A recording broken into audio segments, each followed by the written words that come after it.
The chapter Nelson Mandela Long Walk to Freedom is an extract from Nelson Mandela's autobiography Long Walk to Freedom. In it, Mandela talks about a historic occasion, the inauguration of the largest gathering of international leaders on South African soil to establish South Africa's first democratic non-racial government. In his address to the assembled leaders of the world, Mandela salutes a glorious human achievement which all humanity can be proud of: the establishment of a just and free society that shall never again witness the oppression of one by another. On this day, Mandela is overwhelmed by a sense of history. It is the last decade of the 20th century, and the world was witnessing the overthrow of an inhumane system of racial segregation that had been established in its first decade. The highest generals of the armed forces and police, who only a few years ago would have arrested Mandela, were now saluting him and pledging their support. Such a historic day had come about through the unimaginable sacrifices of the African people. Mandela mentions that the struggle had produced some of the finest leaders the world had ever known, and whose like may never be known again. Indeed, it is the people of South Africa who are its greatest wealth, more than its fabled gold and diamonds. Mandela says that no one is born hating another person because of the color of their skin or their religion. People are taught to hate, and if they can be taught to hate, they can be taught to love as well. Love comes more naturally to the human heart than hate. During his interment, Mandela had seen the flicker of humanity in his guards, and that had been enough to restore his faith in the capacity of the harshest oppressor to feel love. Mandela says that a man has twin obligations, one towards his family and the other towards his community and country. But in South Africa, it was impossible for a person to fulfill both these obligations. A man who wanted to live a life of dignity and honor would be punished and isolated, and if he spoke up for his people, he would be ripped from his family and forced to live a life of secrecy and rebellion.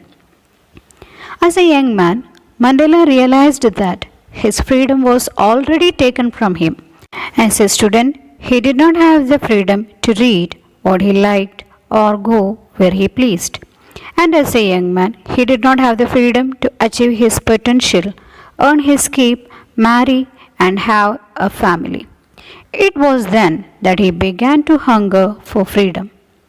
Later, when he saw that he was not alone, but that anyone who looked like him was unfree, he realized that he could not enjoy even the limited freedoms that he had.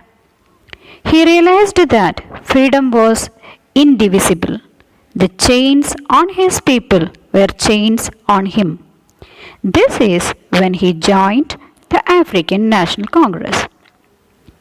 Mandela makes a very insightful observation when he says that the oppressor must be liberated just as surely as the oppressed. The oppressor is a prisoner of hate. He who takes away the freedom of another is imprisoned by prejudice and narrow-mindedness. By robbing others of their freedom, they rob themselves of their humanity. So that was a summary of the chapter. Now there are some significant stages in the narrative. One is Mandela's inauguration as the first black president of South Africa. Another one is Mandela's tribute to the other heroes of anti-apartheid movement. A third one is a positive consequence of apartheid.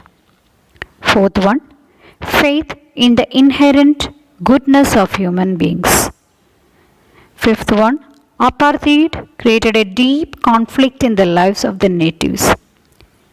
Sixth one, the conflict culminates in Mandela joining the African National Congress. Seventh one, an oppressive system dehumanizes both the victim and the oppressor. So these are the major stages in the narration. So what was the positive consequence of apartheid?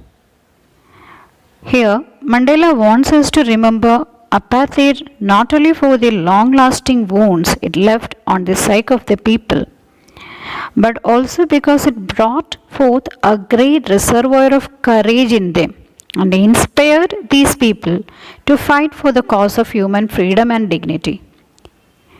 He counts this collective courage of the people as the greatest wealth of his country. So this is the positive consequence. The courage that apartheid could bring up in the minds of the people is a positive consequence of apartheid. Mandela joining in the African National Congress was the most significant event in his life. Another significant narration in the chapter. It became significant because this was when his desire for personal freedom coalesced with the larger goal of attaining freedom for the people of his country, thus completing his transformation from a private man into a political and human rights activist. So this is another significant narration in the chapter. Now you have to read the text thoroughly and understand all the major points mentioned in the chapter. Thereafter, write the examination. Don't forget to take down the notes given in the end of the session. Hope to see you again in our next session. Thank you. Have a great day.